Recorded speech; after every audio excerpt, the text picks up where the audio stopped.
call long distance to talk to your relatives in different states.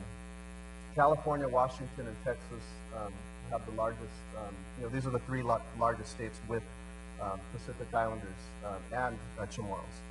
Hawaii is the largest, but is not the largest populated by Chamorros. And California, by far, has the largest percentage of Chamorros in the states. Now, the data limitations are ongoing. We've been talking about these data limitations for quite some time.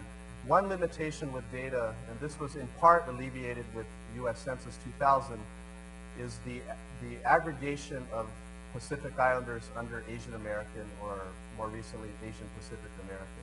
So with 2000 census, there was the creation of Native Hawaiian and other Pacific Islander, which is what the previous data reflects. But there's another, given my interest in looking at educational diaspora, I kind of did an internet analysis of data system-wide in the CSU, the Cal State University system, and the University of California system. In obviously the two largest systems of higher education in the state with the largest proportion of Pacific Islanders next to Hawaii, and the state with the largest proportion of Chamorros. And so in looking at the system-wide data, there continues to be an aggregation, meaning a lumping together of Pacific Islanders with Asian Americans, including Southeast Asians, including Filipinos, all under that one umbrella term. On particular campuses where it stands to reason where you have larger concentrations of Pacific Islanders, you do have a disaggregation or a separation of the data for Pacific Islanders, but in that data, we don't have enough on Chamorros specifically. So on the horizon, to do a more complete count, it's not only a population count, but for me, a count in higher education.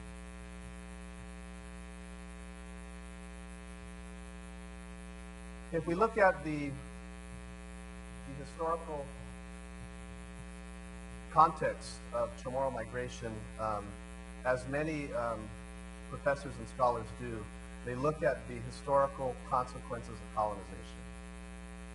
Colonization, regardless of your politics, set in motion some time ago a dispersal of people across the globe in various locations and within various empires. Within the story of the U.S. colonization, this is the historical trajectory that set Chamorros on in a migration path and dispersal. There's other historical evidence of whaling and trade being swept up as part of that, but mainly looking at the impact of colonization, it set in motion labor migration. It set in motion, just looking for opportunity. And when the opportunity came up with the more ease of travel, this further opened up, Chamorro migration. And there's a lot more work, Faye Antolin and Robert Underwood's earlier work, speaks to some of this. And the big one on the island is military recruitment and enlistment. I believe, if I'm not mistaken, Chamorros per capita served the U.S. military more than any other group per capita. And so that in itself is a story. There's the stories that we all share with our families of some of our relatives simply, seeking out adventure, socioeconomic opportunity, higher education, job relocation, those kinds of everyday stories that you're all familiar with. And then with technological development, air travel, and then this day and age, the virtual communication, et cetera, the pace in which we can communicate has opened up further the floodgates of migration, out migration as well as in migration. And then perhaps more recently in terms of Guam's infrastructure, and then this is mainly based on conversations with my family members, healthcare migration. As you reach an age where you have more acute healthcare needs on a daily basis, it's quite a pain to have to get on a 14-hour flight and put yourself up in a hotel, et cetera. I was just having a conversation with my auntie about this. And so there is an issue of healthcare infrastructure, et cetera, for very acute care for our elders, for our manonku. And so that has an implication as well. So, you know, this is just kind of an overview of some of the things that initiate Chamorro migration and diaspora. All right, any questions? How we doing? Kirk, did you write a question yet for my lecture, for your test? You working on it?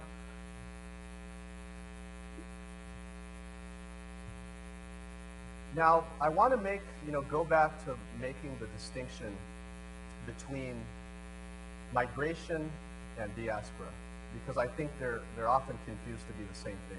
They're part of the same phenomena, but they are different things.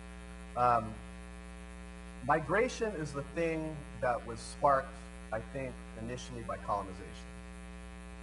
Colonization channeled the patterns of migration among Chamorros, as well as other people. Diaspora is more of a response to the channeling, to the colonial channeling of those migration patterns. So diaspora is kind of, there's two definitions. One is more related to migration, but it is this latter definition that I'm referring to in terms of a people's response to being displaced historically.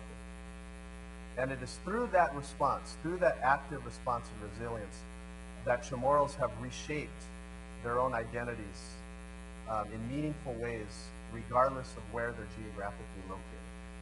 And so most of the literature on diaspora and migration speaks to like familial, cultural, and religious diaspora.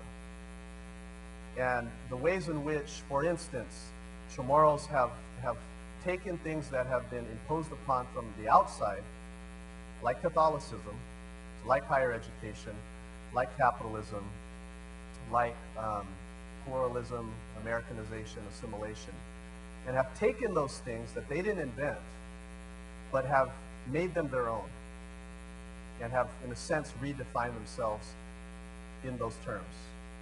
And so when we look at, the authenticity, the quote-unquote authenticity of Chamorros in this day and age, it has less to do with the direct connection we have with our ancestors, with ancient Chamorros, and it has more to do with the contemporary moment, I think. At least that's my emphasis.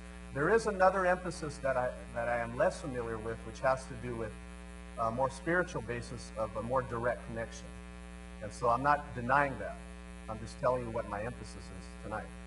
And then, of course, the political diaspora, the attention and the hard questions that have been asked about Guam's political status for quite some time, but especially since the 70s, which was kind of the birth of the Chamorro movement of that time, and maybe a little earlier.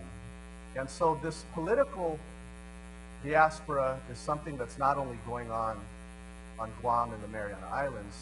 These political issues are the things that bind together Chamorros in the States as well.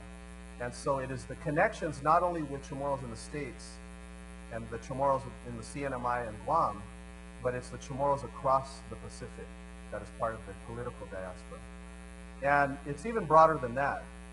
It's the tapping into other sovereignty and indigenous movements in other parts of the world, and that's where Native Pacific Studies is playing a role in marking that overlap between Pacific Islander studies and Native American studies and indigenous studies, etc., indigenous studies globally. That is part of what some call a fourth world movement. So that's another dimension of diaspora. But what I want to talk to you more about in the latter half of this presentation is higher educational diaspora, because I'm mostly talking to students today. Those of you who are thinking of graduate school and going to the States or going to New Zealand or Australia, the decisions you have before you are not only educational, not only in terms of opportunity, but I'm sure you're asking familial questions as well. So I want to talk more about the higher educational diaspora of the Chamorros. Just as a brief overview, when I was doing this, I wasn't planning on doing a model, but I was doing this on the plane ride because it's such a long plane ride. And usually models are intended to simplify complex things.